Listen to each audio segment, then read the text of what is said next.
Based on that last conversation about top 10 defensive player, we've talked a little bit in the past about how much more goes into defense than statistics. But what defensive statistics do you like? If I'm honest with you, I don't really know many of them. I know I don't get off into them. I kind of judge off the eye test. Because numbers, we got a lot of numbers in this league. Some of them can be a bit deceiving. Some of the worst defenders in history has led the league in steals. It's just the nature of the game that we play, So I don't know many of the defensive statistics because I don't really get off into them. I know who's a good defender. I know who's a bad defender. I know how to exploit a defender. I know we should probably get that guy out of this action, but I don't really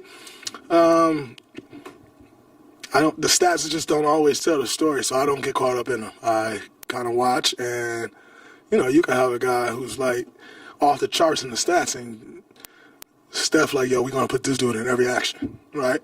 And, exploit it, and you're like, but this dude off the charts on these stats, And so I don't really get off into them, and I don't know many of them, other than my good old eye. Steph made it nice. He feels like the focus is really good just collectively right now. I'm just curious, do you agree, and where are you seeing that? Yeah, I definitely agree. You're just starting to see it on both ends. We're starting to connect the game. Our turnovers are starting to be a thing, a good thing, not necessarily a bad thing, a good thing. We're rebounding the ball pretty well.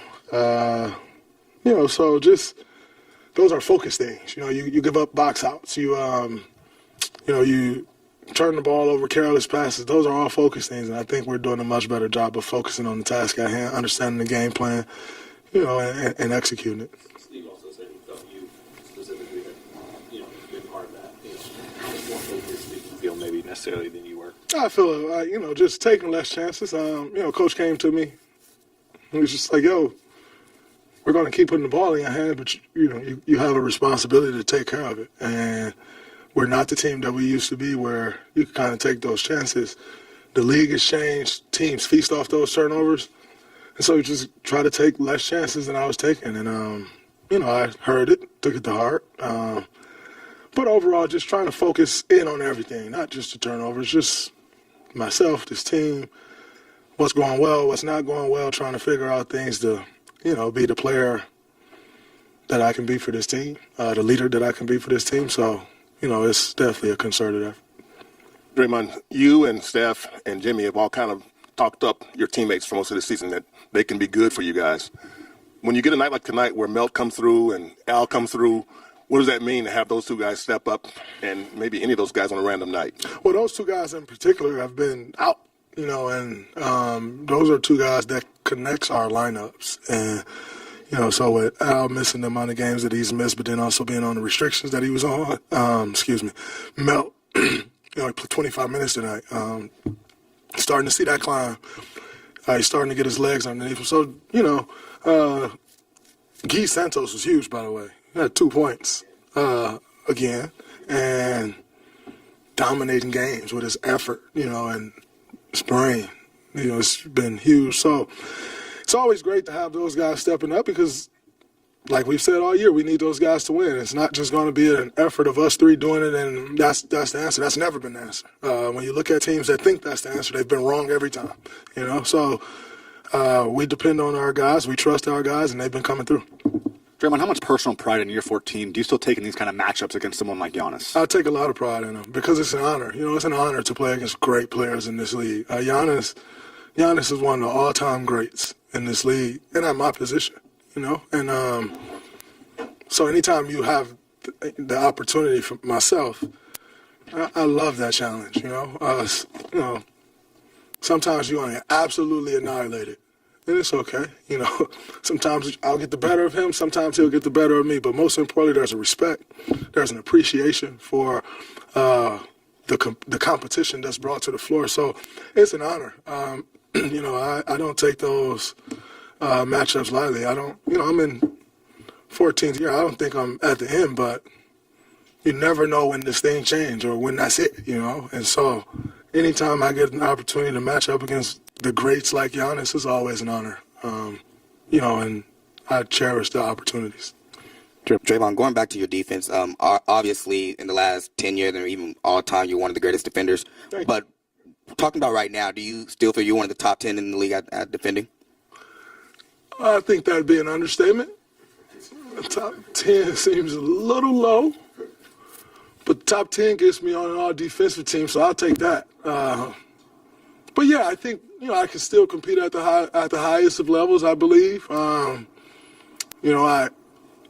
think my knowledge and understanding of the game helps me out quite a bit. I can kind of be a step ahead of guys most of the time.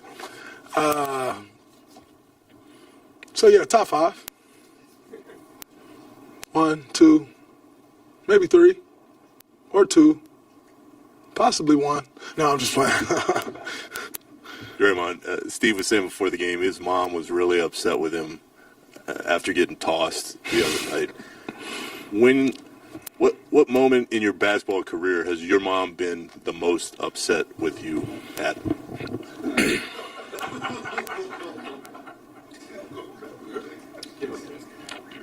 When you are focused, no one can beat us. She texted me today. She texted me Monday. Remember what you love and stop abusing it. She texted me Saturday. Have a great game. Stay focused. Love you. And then, as I got ejected, she texted me, what happened? And I text back, no response. So it's still a common thing. Every game, she's on me about not getting thrown out of games and being locked in and focused and bringing what I can bring to the basketball court without all the nonsense. So I get it. I'm happy she got that, Steve. That's great. Is there one you remember through the years more than any other? No, because my mom's pretty intense. You ever seen her on internet? She can be a lot. So. Like she told me the other day, we need to have a heart-to-heart. I've been avoiding her ever since. So there's an apple in tree.